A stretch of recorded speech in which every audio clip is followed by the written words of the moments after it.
Our next reader is Alexi, and he asked me to give a vanilla introduction. So I'm going to go ahead and give a vanilla introduction for him.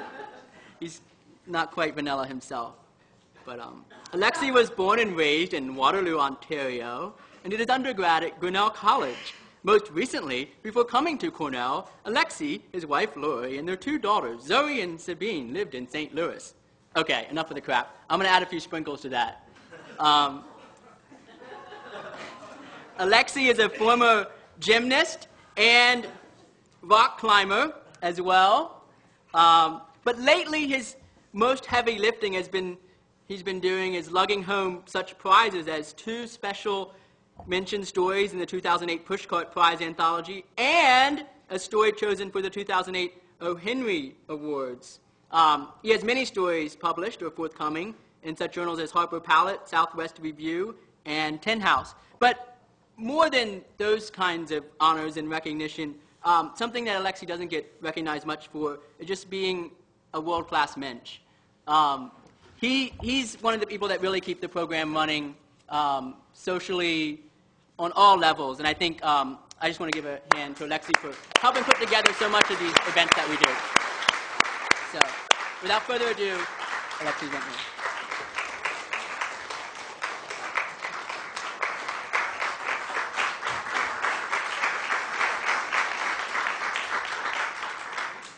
I think compared to Will, everybody's a little vanilla. Actually, oddly enough, my story has a talking belly button as well. Before I start, I just want to say thank you to my wife and my 2 daughters for basically putting up with me the last 2 years. There's been a lot of nights where I've had to miss bedtime and other things. So hi and thank you.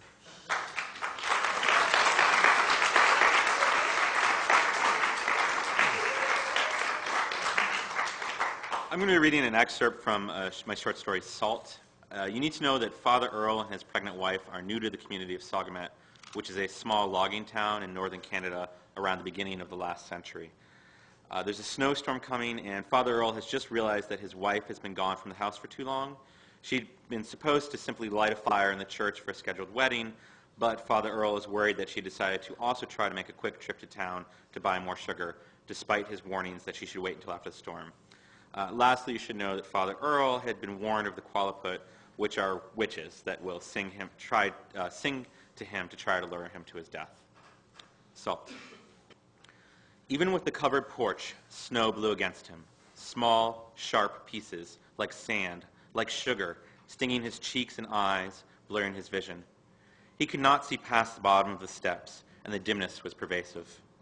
Almost as an afterthought, he stepped back in and took the lantern from the table. He would be no help to her if he could not lead them home, or worse, if he spent the night wandering around like a lost soul. He closed the door tightly behind him, careful once again to make sure the latch shut home. The idea of the fire breathing out heat into the small house cheered him. While it was not the sort of house that his wife had been used to, it would keep them warm. It would be a welcome place to return to from out of this storm. Squinting, he could barely see what lay in front of him. There, the man-sized boulder beside the path, already covered in white. And over there, the unbroken geometry of the church. The well-worn path between the house and the church, 50 paces more or less, was gone. He hunched over, burrowing his head between his shoulders, reaching up and tugging his hat down further over his ears, trying to protect the exposed skin of his face from the biting snow. That was what it felt like, he thought, like a plague of biting insects swarming against him. And as he had the thought, he realized that this was also the way the falling snow sounded. He had always thought of snow as something quiet, as something that drifted silently from the sky and lay in dampening blankets on the ground, the trees. It would make a solid whoosh and whomp as it fell from the trees and roofs and sheets, but it was not supposed to sound like this. The snow hissed. It crackled against the small house, against his coat, his pants, against the trees. The snow reminded him of fire, of locusts, of devouring destruction. He stayed bent over, and when he looked up, he realized that all he could see was trees and whiteness. The church was gone. A magic trick. A miracle. He could see the boulder ahead of him. Behind him, he could still see the house, but even though he was barely a dozen paces gone, it was already shimmering, ready to disappear just like the church. He held up the lantern as if that would help, and then lowered himself into the storm again, confident that his initial line would hold true. The church was not like the stone and stained glass cathedrals that his wife's parents had envisioned, but it was large enough to hold 100 men and women, large enough that he would not pass by it in this artificial night. The snow lapped his ankles. He could not understand how it had come so quickly. It had been cold for days, for weeks, and they had known that winter was coming, but still, here it was, like an unexpected visitor, an unwelcome visitor, a scavenger, a predator. And suddenly Father Earl had the image of winter circling like a wolf, waiting until his back was turned. He still could not see the church, and he had to stifle the impulse to run. He could turn around, he thought, but when he looked behind him, the house had disappeared. He looked for the church and then again for the house, and as he turned, he realized what he had done by turning around. There was no front, no back now, just the biting whiteness, the stinging snow attacking him. He closed his eyes for a moment, standing straight and raising his face into the storm. He'd read a book once that described a sandstorm somewhere in Arabia, and he thought that it would feel like this, the way the snow scraped against him, tried to worm its way down his collar. He did not know which way to go, but it was best to move, best to do something other than stand out in the stinging snow. He opened his eyes again and started walking, purposefully, forcefully, as if he knew which way would take him to the church, as if he were leading his flock behind him, and he felt as if he had been touched by Providence when, after a few dozen steps, he saw the broad face of the church in front of him. He was relieved when he stepped inside the church. Though it was no warmer inside the church than out, at least he was given shelter from the biting storm. His relief quickly turned to anger, though. She was not there, and he knew that she had decided to go to town despite his instructions, thinking she would stop in the church to light the fire on her way back. She may have been smarter than him, but she was not as cautious as he would have liked her to be.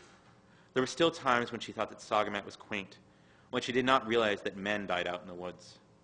He gave himself a moment to fume, and then he touched a match to the kindling.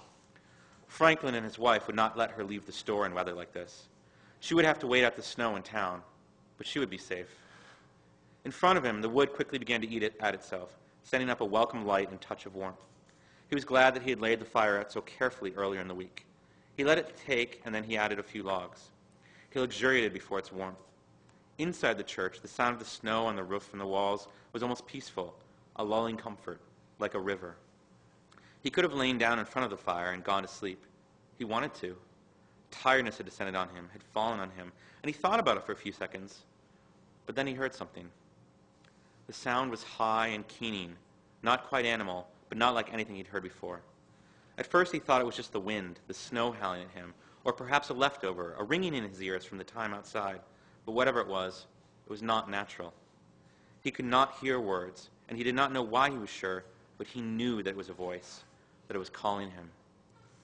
The voice was not human, and it was not ethereal. Nobody would ever mistake that voice for anything angelic, Father Earl thought. It was unnerving, and it cut through him, yet he could not stop himself from going to the window. He couldn't see anything, of course, but he stood by the window and looked anyway, transfixed. He wanted to see the Qualiput, to hear what the sea witches were promising if he followed them down to the river, to death and destruction. And then it came clear to him, a single note, like somebody had touched a fork to a crystal goblet. He realized that the voice had to be his wife's. He closed the door of the church behind him and stood in the entranceway, carefully aligning himself. He knew that he needed to move, to head home to her, but he was transfixed. 2 white birds perched on the railing by the door. Doves. "Lord," he said, and then he spoke to the doves. "Are you angels?" The birds did not move, and after a moment, Father Earl reached out and touched one. It was dead, frozen. His finger brushed off the coating of snow and ice. It was as if the bird had been encrusted in salt, and he realized that they were a pair of chickadees. He felt a blush of shame. He should have known that they were not doves, that things were always more simple than they seemed. He had to stop looking for signs from God wherever he went, he thought. As he brushed some of the crust off the bird, he heard the voice again and snapped back to what had made him leave the church. He forced himself to step out of the shelter of the porch. Snow or not, it was a straight shot to the house and his wife. Again he wanted to run, but he forced himself to stay disciplined, counting his steps. 14, 15, and the voice faded, no longer calling to him. 30, 31, the only sound that of the snow, the only thing he could see, the whiteness through the thin, squinted slits of his eyes. He squatted down, trying to take some comfort in the shelter of the snow-covered boulder, but even in the lee of the rock there was little respite. Still, he rested a moment. He was exhausted. The snow was already near his knees. The thought gave him a rush of fear, how quickly the snow gathered, and he started to walk again.